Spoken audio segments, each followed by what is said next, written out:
कैसे हैं प्यारे विद्यार्थियों, आशा करते हैं ठीक ठाक होंगे। आइए आज एक क्वेश्चन हम लोग और देखते हैं, बोर्ड परीक्षा की दृष्टि से इम्पोर्टेंट है। गाउस प्रमेय के आधार पर एक आवेशित लंबे तार के निकट वैद्युत क्षेत्र की तीव्रता के लिए व्यंजक प्राप्त कीजिए। तार पर आवेश का रेखीय आवेश घनत्व कितना है? लैम्डा है। इसके पहले वाले वीडियो में हम लोगों ने क्या देखा था? गाउस का प्रमेय देखा था। गाउस के प्रमेय की उत्पत्ति कैसे होती है, गाउस प्रमेय होता क्या है, उसको हम लोगों ने देखा था। और गाउस प्रमेय के आधार पे हम लोगों ने देखा था कि दो आवेशों के बीच लगने वाले वैद्युत बल को हम लोग कैसे ज्ञात किए थे, या गाउस प्रमेय के आधार पर किसी आवेश का वैद्युत क्षेत्र की तीव्रता को हम लोग निकाले थे।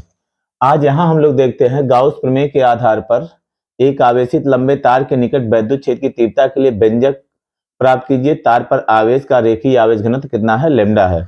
अब देखिए, किसी तार का रेखीय आवेश घनत्व क्या होता है?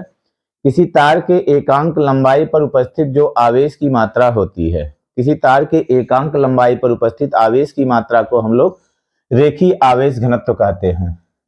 तो देखो, इसका सलूशन हम लोग कैसे करेंगे। तार का रेखीय आवेश घनत्व कितना होता है? तार का रेखीय आवेश घनत्व, रेखीय आवेश घनत्व, तार का रेखीय आवेश घनत्व कितना होता है? लैम्डा बराबर होता है Q अपान कितना होता है? L। प्रति एकांक लंबाई पर उपस्थित आवेश की मात्रा को हम लोग तार का रेखीय आवेश घनत्व कहते हैं। इसका मात्रक क्या हो जाएगा? मात्रक हो जाएगा कूलाम पर मीटर हो जाएगा ना।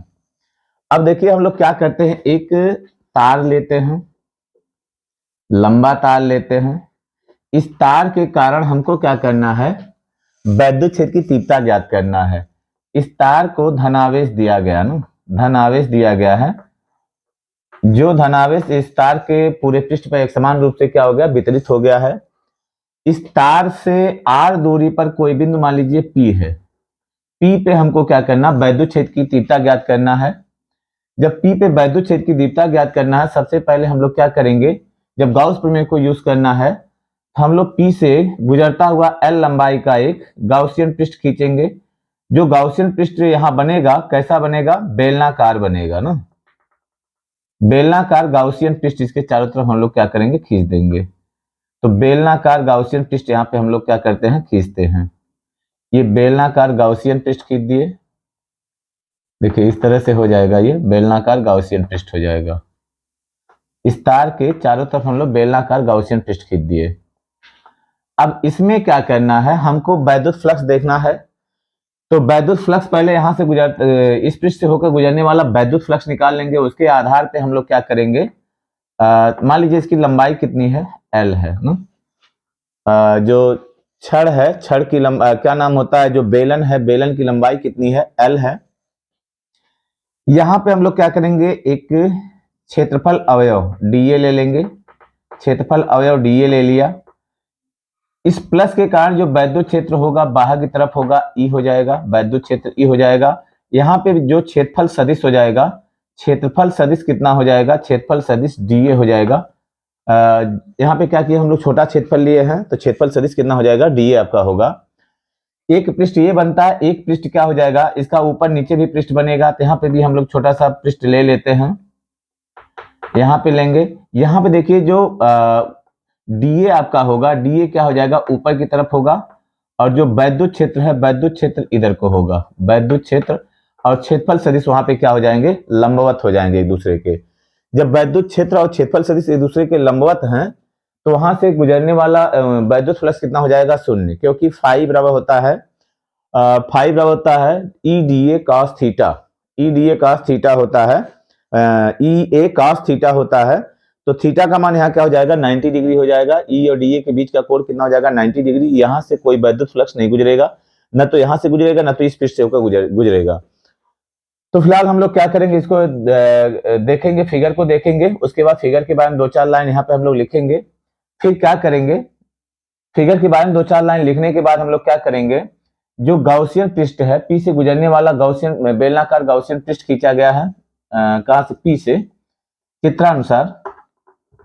चित्रानुसार बाकी चीज आप लिख दीजिएगा। चित्रानुसार क्षेत्रफल अवयव अवयव वक्र पृष्ठ पे हम लोग लिख देते हैं चित्रानुसार। वक्र पृष्ठ पर, बेलन के वक्र पृष्ठ पर, बेलन के वक्र पृष्ठ पर, बेलन के वक्र पृष्ठ पर जो क्षेत्रफल सदिश होगा, क्षेत्रफल सदिश, क्षेत्रफल वक्र, बेलन के वक्र पृष्ठ के डीए क्षेत्रफल पर, वक्र पृष्ठ के डीए क्षेत्रफल पर, डीए क्षेत्रफल पर जो डीए सदिश होगा तथा ई तथा वैद्युत क्षेत्र ई दोनों समदिश होंगे, दोनों समदिश होंगे ना। जब दोनों समदिश होंगे, इसलिए क्षेत्रफल अवयव से गुजरने वाला वैद्युत फ्लक्स, इसलिए डीए क्षेत्रफल से गुजरने वाला वैद्युत फ्लक्स, से गुजरने वाला वैद्युत फ्लक्स कितना हो जाएगा, वाला वैद्युत फ्लक्स डीए क्षेत्रफल से होकर गुजरने वाला वैद्युत फ्लक्स, हम लोग डीए क्षेत्रफल से वैद्युत फ्लक्स कितना गुजरेगा, डी फाई ई गुजरेगा। डी फाई ई बराबर हो जाएगा ई डॉट कितना हो जाएगा, डीए, ई डॉट डीए हो जाएगा। यहाँ पे हम लोग फाई ई बराबर कितना कर देंगे, ई डॉट डीए बराबर, दोनों समदिश हैं इसलिए कितना हो जाएगा, ई डीए कास 0। क्योंकि ई और डीए समदिश हैं इसलिए इनके बीच का कोण कितना हो जाएगा, 0 होगा। तो बराबर कितना हो जाएगा, ई डीए हो जाएगा ना। तो डी फाई ई बराबर हो जाएगा।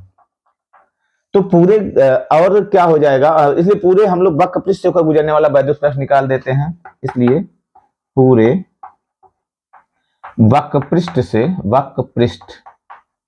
से गुजरने वाला वैद्युत फ्लक्स, से गुजरने वाला वैद्युत फ्लक्स कितना हो जाएगा, वाला वैद्युत फ्लक्स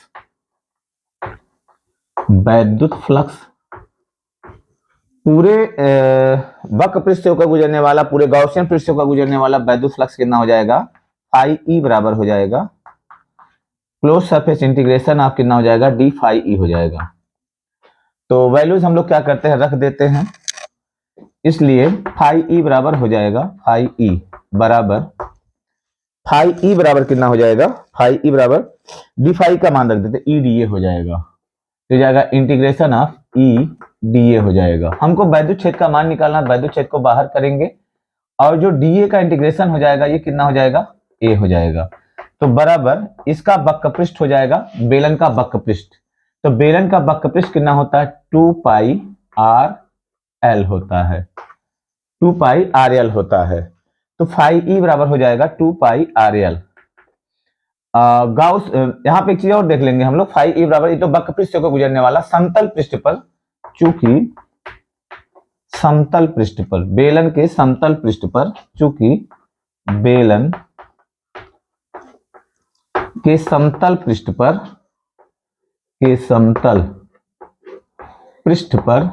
बेलन के समतल पृष्ठ पर ई और डीए लंबवत हैं। ई वैद्युत क्षेत्र ई तथा डीए, ई तथा डीए क्या है, लंबवत हैं। ई डीए लंबवत हैं, जब लंबवत हैं ये, इसलिए यहां से गुजरने वाला वैद्युत फ्लक्स 0 होगा। इसलिए यहां से गुजरने वाला वैद्युत फ्लक्स, यहां से गुजरने वाला वैद्युत फ्लक्स, यहां से गुजरने वाला वैद्युत फ्लक्स कितना हो जाएगा, वैद्युत फ्लक्स, यहां से होकर गुजरने वाला वैद्युत फ्लक्स 0 होगा ना। तो कुल वैद्युत फ्लक्स कितना गुजरेगा, फाई बराबर ई इंटू 2 पाई आर एल गुजरेगा ना। देखिए इसको हम मिटा देते हैं ना, इसको मिटाते हैं। देखिए यहाँ पे